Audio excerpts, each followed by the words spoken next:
Sir আমরা জীবন বাজি রেখে মাঠে ঝাঁপিয়ে পড়েছিলাম গুলির সামনে, অথচ আমাদের খবরও নেই। এখানেই তো বৈষম্য শুরু হয়েছে। বৈষম্য বিরোধী আন্দোলন তো বৈষম্য এখান থেকে শুরু হয়েছে। এই বৈষম্য বিরোধী আন্দোলন যদি এখান থেকে বৈষম্য শুরু হয়, মনে রাখতে হবে প্রথম ছিদ্র হয়, সেখান থেকে প্রলয় সৃষ্টি হয়। ইসলামী আন্দোলনকে যদি বৈষম্য বিরোধী আন্দোলন গুরুত্ব না দেয়, তাহলে ইসলামী আন্দোলনের প্রথম তাদের বিরুদ্ধে মুখ খুলতে বাধ্য হবে। এবং রাখতে হবে ইসলামী আন্দোলন সবসময় সত্য এবং সঠিক কথা বলে আসছে, বলতে থাকবে, বলবে ইনশাআল্লাহ। আমরা জীবন বাজি রেখে ঝাঁপিয়ে পড়েছিলাম ইসলামী আন্দোলন বাংলাদেশ দলীয় ভাবে, এককভাবে বাংলাদেশের অন্য কোনো দল ব্যানার নিয়ে, এবং আমাদের পর্যায়ে কোনো লিডার এই বৈষম্য বিরোধী আন্দোলন অংশগ্রহণ করে নাই।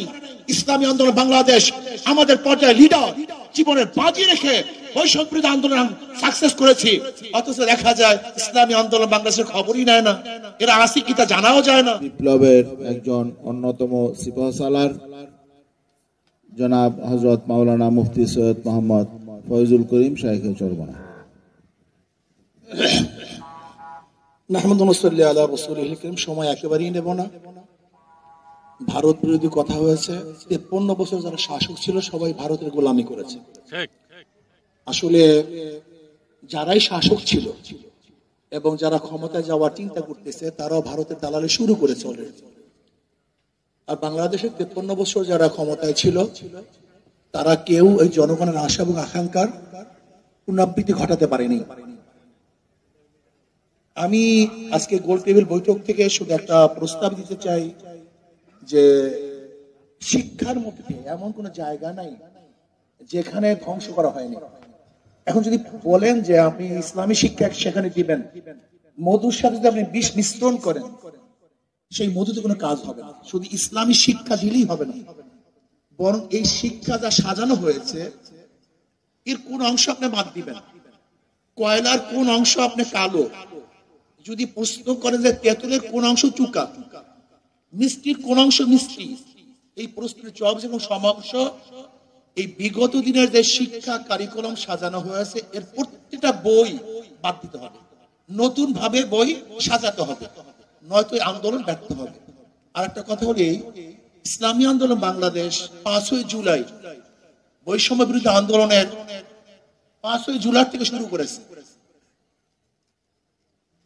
4 আগস্ট শাহবাগে আমি বলেছিলাম বিকালে যে আগামী 5 তারিখ জনগণের গণভবন জনগণ দখল করবে।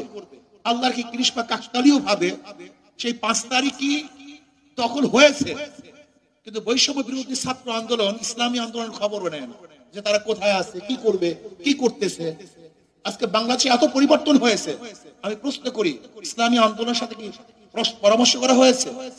অথচ যারা যেই সমস্ত দলের মহাসচিব ডিক্লার দিয়েছে, ঘোষণা দিয়েছে যে আন্দোলনের সাথে আমরা সম্পৃক্ত নই, তাদের হুকুম চলতেছে আর আমরা জীবন বাজি রেখে মাঠে ঝাঁপিয়ে পড়েছিলাম গুলির সামনে, অথচ আমাদের খবরও নেই। এখানেই তো বৈষম্য শুরু হয়েছে। বৈষম্য বিরোধী আন্দোলন তো বৈষম্য এখান থেকে শুরু হয়েছে। এই বৈষম্য বিরোধী আন্দোলন যদি এখান থেকে বৈষম্য শুরু হয়, মনে রাখতে হবে প্রথম ছিদ্র হয়, সেখান থেকে প্রলয় সৃষ্টি হয়। ইসলামী আন্দোলনকে যদি বৈষম্য বিরোধী আন্দোলন গুরুত্ব না দেয়, তাহলে ইসলামী আন্দোলনের প্রথম তাদের বিরুদ্ধে মুখ খুলতে বাধ্য হবে।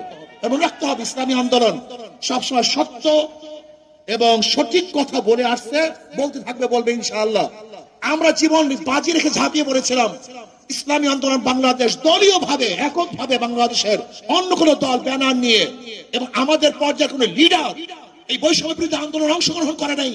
ইসলামী আন্দোলন বাংলাদেশ আমাদের পর্যায়ে লিডার জীবনের বাজি রেখে বৈষম্য বিরোধী আন্দোলন সাকসেস করেছি, অথচ দেখা যায় ইসলামী আন্দোলন বাংলাদেশের খবরই নেয় না, এরা আসি কি তা জানাও যায় না।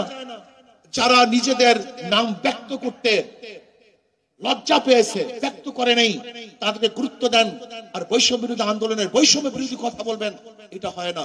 আসেন শিক্ষা সংস্কৃতি করি, এই দেশকে সংস্কৃতি আল্লাহ আমাদের সবাইকে কবুল করে নেন।